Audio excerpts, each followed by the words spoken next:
The first guest of the evening is truly a poet. He's an artist. He is a friend and an inspiration to anyone who I think who has ever played the guitar or tried to write poetry. Would you please welcome Gordon Lightfoot?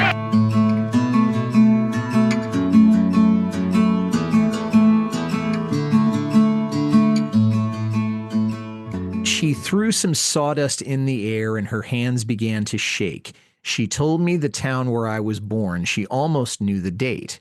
She lit a candle with her eyes and then she made the table rise. Now, all of this is sounding like parlor tricks. I mean, these are something that probably any magician worth their salt could probably do.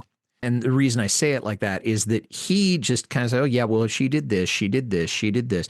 But he's not talking about his reaction to that. So far, he's not overly impressed with what she's doing. Okay, yeah, you can throw sawdust. Yeah, you know where I was born. Maybe that's a big deal. Maybe it's not, etc. She took the dollar from the jar and then she guessed my weight. Now, this is funny to me because here we are. She's being metaphysical. And then all of a sudden she guesses his weight of all the things that she could be prophesying or predicting or seeing that which is not immediately obvious. Okay, she guesses his weight. So I thought that was interesting. And then also she guesses his weight only after she takes the money from the jar. So I'm wondering, is there any significance to that? Or was he just being poetic in continuing the narrative? What are your thoughts? Well, I think that's all about kind of the drama, the scene that he's creating, and that the method that a fortune teller uses to kind of create the mystery or the aura to make one believe they really can tell the future or they really know all these things about you, where really guessing your weight isn't such a big deal. But at this point, because like I said, he's kind of maybe in a hypnotic state because of the surroundings and the tent. It's all kind of mysterious. So this is, I think, kind of the drama or the techniques that might be used to kind of keep you roped in. So it's just kind of the excitement of being in there with the gypsy. And like I said, at this point now, she's kind of got him in the palm, just like if you go to a revival meeting or something, you know how people are just kind of like, oh, yes, yes, yes, we get it, we got it. So maybe it's kind of the theatrics of that create the mood and, again, keep him in that kind of like, I don't know, vulnerable state of what are you going to tell me? You know, I think of it being sort of like a verbal breadcrumb, kind of, okay, I'm going to give you a little bit to keep drawing you in. And those are fairly mundane things. But if she's accurate about them, then he's going to be, okay, tell me more, tell me more. So I think you're right on with that. You are so old, you are so wise. Now, that is interesting because I didn't know who was talking there. If it was the fortune teller who was talking, it's almost a cliche for her to be saying this. We talk about these days, well, somebody is an old soul, you know, whatever that means anymore. If it's him talking, it's implying that he trusts her. I mean, you're so old, you're so wise, you got my weight right, you got my birthplace right, so let's keep going. It sounds like it kind of resonates with what we've already said about him trusting her to tell him more. Would you agree? Yeah, that's interesting that you said, is it her talking? I never considered that it would be her talking. I always thought it was Gordon because now she's got him in the palm of her hand.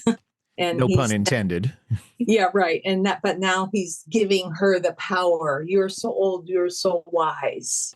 So he's kind of giving her the power over him to give him a sign. You know, tell it to me, like he says in the next one. So I'm ready. Tell me what you got to tell me. It's a great way of continuing the narrative. I really liked that. When you were a child at school, they taught you quite a lot. And this is another thing that's fairly obvious. He did not have a complete education at that point, and the limits on formal education when he was growing up, and this would have been in the 50s, I suppose, in the early 60s, not everybody went to college. Not everybody got a higher education, and you could make a perfectly decent living without a college education, whereas now in the 21st century, it's almost indispensable. You really are not going to have a whole lot of economic mobility if you don't have a college education.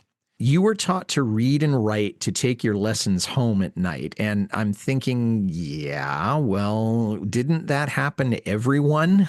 Everybody is taught to read and write in the United States and Canada, okay, and to do their homework. But again, it sounds very mundane.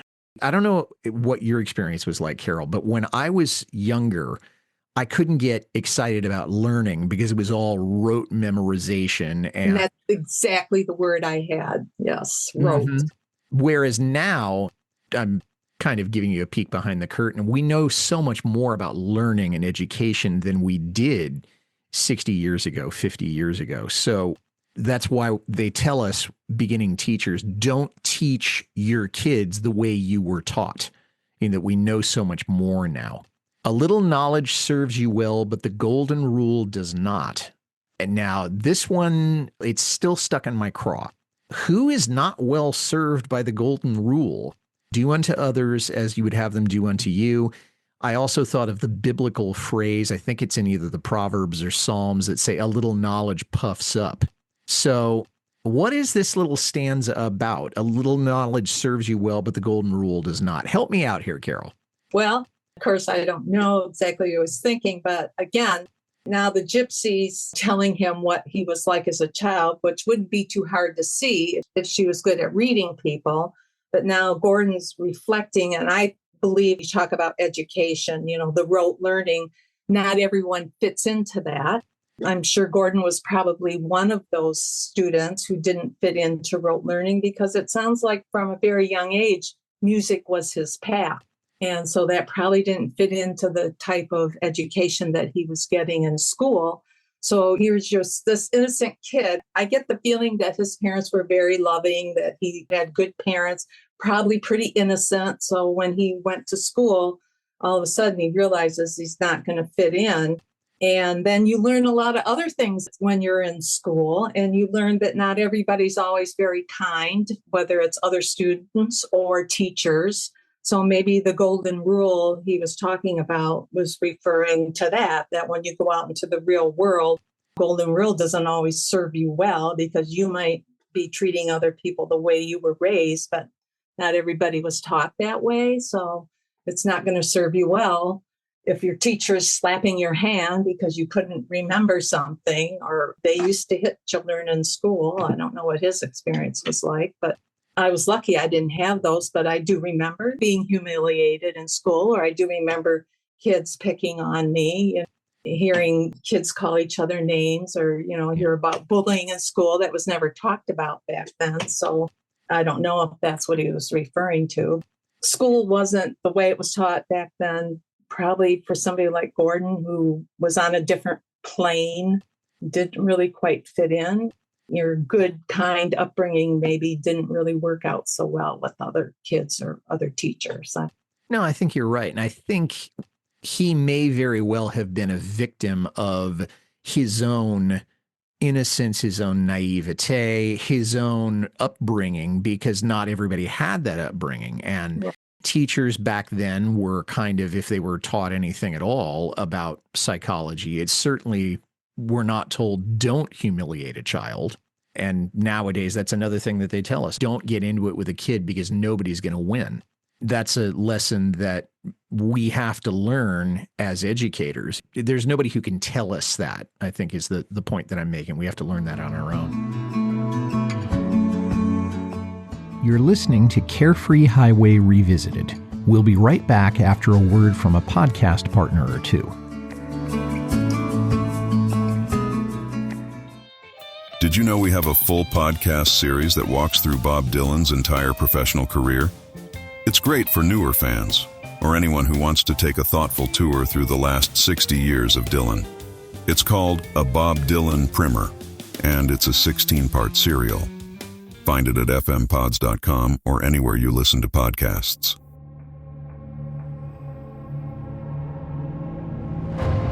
One minute, you're a teacher preparing for the new school year. The next, you're transported to a fantastical realm shrouded in forgotten magic. The creatures around you think you're a long-vanished mage, You have no technology. You have no memory of how you got here and no idea how to get home. All you have is misplaced magic. Haladar, the Last Surveyor, is the new fantasy novel by acclaimed author Rob Perrier. Available now on Amazon.com and robperrier.com. Then when I came home that night to lie awake in bed, I thought of that old gypsy and the words that she had said. And now I see with due respect, the more we learn, the worse we get. This is kind of a James Joyce style epiphany. And I guess I'm wondering what he learned from the gypsy, or what has he learned at any time that is going to make him worse? Or on the other hand, is he talking about having learned that gypsies really can't read fortunes after all? Because this sounds like he is maybe questioning himself. Why did I bother doing that? Because I didn't really come away with any answers. You have any thoughts on what's going on here? Well, I really love the last part of this whole song. It's starting with that verse, because whether the gypsy told him anything directly or not, the bottom line is going to the gypsy made him do some self-reflection. So he might have given the gypsy some credit, but if, again, we were, as we go through that, and all she said was doodly dum, doodly dee, she's not really giving him any direct answers, but what she did was cause him to start going internally for some direct answers, and the direct answers came from himself. And I think that was probably, if nothing else, it made him thinking about, and I'm not a gypsy. I don't plan on becoming a gypsy or a fortune teller, but I've certainly been with enough people who said something in whatever context that made me think about my own condition and decisions I had to make, or improvements I had to make in my own conduct, my own way of living. And then he finishes up, so if you feel you've no regrets, go have your fortune read. And what I'm thinking about is that if you have your fortune read, it's going to make you think either self-reflection or self-examination, or it's going to make you think you're going to have regretted having parted with your money and wasted your time. But it sounds like what you're saying, Carol, is that it's going to make you realize that there are things in life that need to be rectified and that you need to reflect on and change. Am I hearing that right? Well, this is my favorite line, the clincher line. So I guess the question, when I hear that last line, I think after listening to the rest of the words in the gypsy, I think to myself, all right, what is your biggest fear about going to get your fortune read? My answer would be, well, they're going to tell me that I'm going to die. That would be the worst thing, right? You're going to die soon, or you're going to get cancer, and something terrible is going to happen to you. I guess the way I look at this, especially now at this point in life, if you've lived your life with no regrets, meaning you consciously gone through life, you've tried to do the best you can through life, you've tried to live within a certain moral code, try to, set your standards and not stray from them. So if you've lived a life like that, now if your gypsy tells you something bad's going to happen to you, you can say, you know what? I don't have any regrets. If my life is over tomorrow, I'm good with that. That's a great way of looking at it. And it maybe is urging people to try to avoid having regrets, or to look back at things and say, wow, I wish I had done that. When my father passed away, my mom was as philosophical as she could be after 40 years of marriage. But she said, I'm glad that there were a lot more, wasn't it great that we did things, as opposed to, don't you wish we had done things? So that's what came to mind when you were talking about it like that. Well, the song did appear on Back Here on Earth in 1968. This was his fourth original album. That was the 10th track. It was the fourth song on side B. It was not released as a single, but I have seen it as a B-side for the singles to Early Morning Rain in 1969 and 1971. I've never played that record. I don't own that record, but I've seen it as a B-side. So somebody liked it enough, thinking, okay, well, we need a B-side. Let's put it on there. It's on the B-side of the record anyway. Maybe nobody's going to listen to it, but gives a little bit more exposure. The album went to number 21 in Canada, and that was the highest he had done in the Canadian charts so far, or tied a different record. It didn't chart in the US or the UK or Australia or New Zealand. So it was a record that, as we look at it, it certainly wasn't anywhere close to the best he was going to do, but he was moving up, at least with his Canadian audience. So we've now chewed on the lyrics quite a bit, Carol, so we need to probably look at the musical elements a little bit. For me, I loved the guitar harmonics. And for anybody listening that doesn't know what that means, it means that you put your finger on a guitar string and you strike it, but then you lift your finger up at the very last second. And we hear that a lot in the song, and it sounds a little bit like a xylophone, but it also sounds vaguely like that those pump organs that they used to use on carousels. So that, to me, is bringing this idea of the circus home a little bit more. So is there a particular part of the music that you particularly enjoyed? Well, what I really like about it is the clean finger picking that he does. Rhythmically, it's solid. He doesn't miss anything. It's steady without being rigid. And the harmony, it has ringing harmonies. And as Jimmy Buffett, who was a huge fan of Gordon Lightfoot, says in his song Rue de la Guitare, he mentions a line in there. It says, playing a D18 played Lightfoot clear. And I think that this song is a good example of Jimmy's line, playing Lightfoot clear. I mean, that's what I think he was really good at. And I think when I first started listening to Gordon, it was the guitar playing along with his voice, which was very strong, that kind of roped me in. So I think it's got all of that in that song, The Gypsy. You mentioned Jimmy Buffett. That's a pretty good authority on what sounds good as a professional musician. God rest his soul.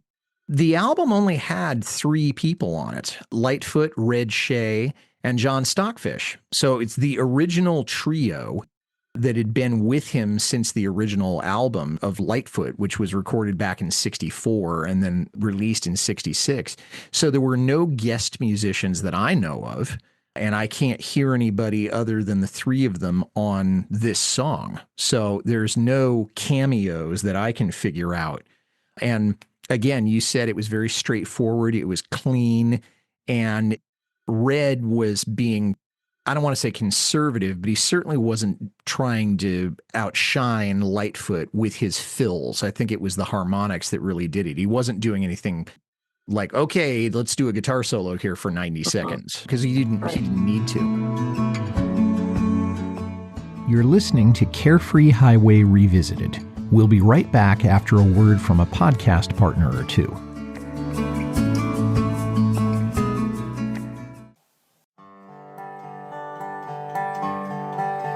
The American West is a place of lore and legend, of triumphs and tragedies. No one can tell the true stories of the West better than author Rick Steber, and now there's a podcast showcasing his work. It's called Writing the West, and every episode will feature his short stories and his poetry. If you want to know the true stories of cowboys, pioneers, miners, and Native Americans, this 15-minute podcast is for you. Writing the West is available on Spotify, Audible, Podbean, or wherever you get your listening matter. That's Writing the West, the work of Rick Steber.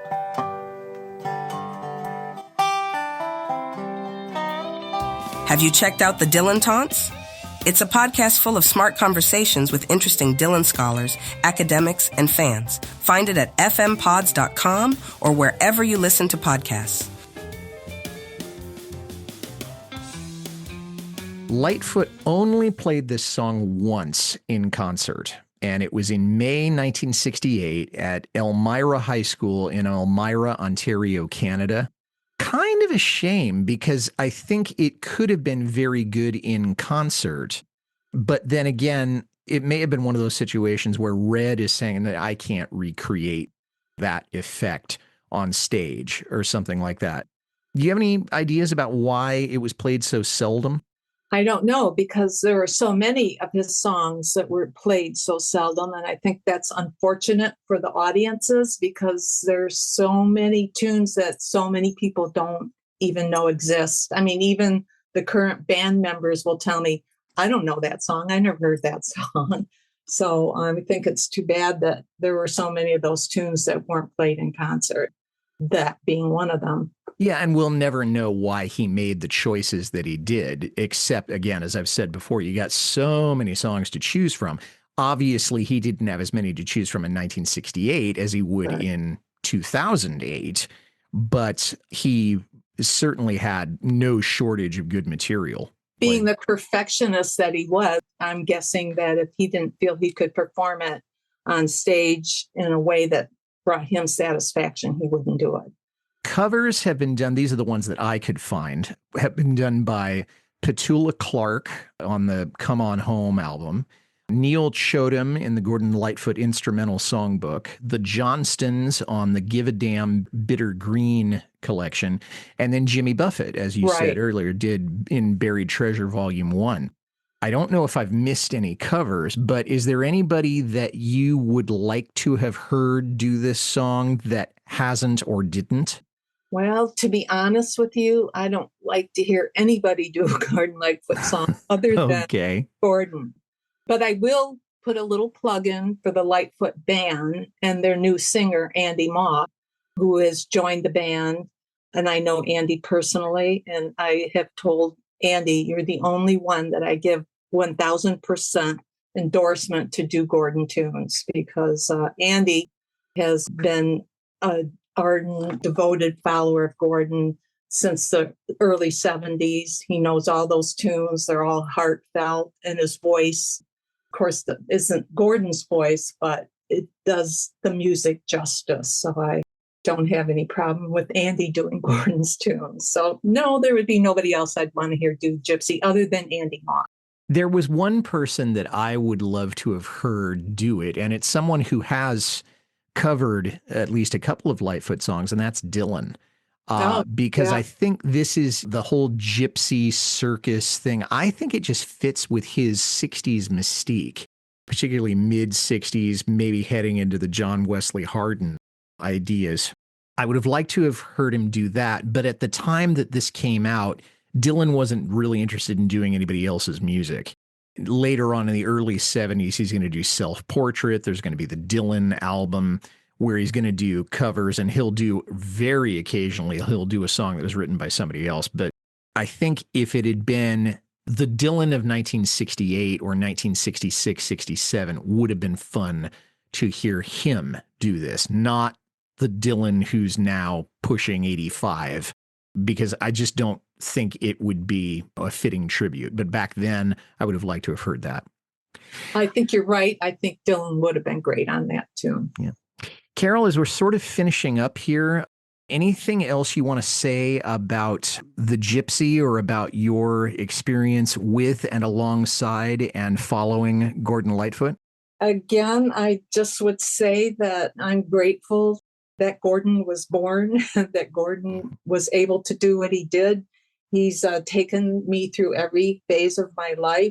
My children have grown up on him. I guess one example I'll say, there was a time in my life where I was particularly depressed. And I remember my 16-year-old son, because I was sleeping in late that day, which I normally didn't do, my 16-year-old son coming into my room.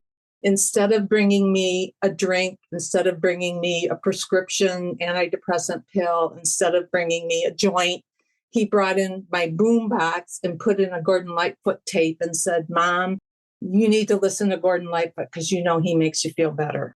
And I thought, as for a 16-year-old kid to do that, that kind of like made me like, okay, I got to get out of bed. That's what my kids saw, what Gordon did for me. So I always said that was my drug, Gordon Lightfoot. Well, good way of saying it, and kudos to your son for being that prescient. about knowing what his mom needs. Carol Navarro, thank you so much for joining me. I hope that you continue to enjoy listening to the podcast, and we hope to have you back on the show again real soon. Well, thanks for having me. And yes, I hope you continue doing the podcast, because you're the only one that I know of where you can tune in and just talk about the words. Not many people can do that. So thank you. And thanks for listening, everybody. If you like this well enough to listen to the whole thing, tell somebody about it. Carefree Highway Revisited is on Apple, Spotify, Acast, or wherever you get your listening matter. I'd like to make a special request for you to visit my Patreon page. I love this show so much, and I want to keep it going, and you're in a position to help. Please head over to www.patreon.com/Carefree Highway Revisited. $1 or $2 a month is all I ask. You can reach me, Mike Messner, at teachermike72@gmail.com.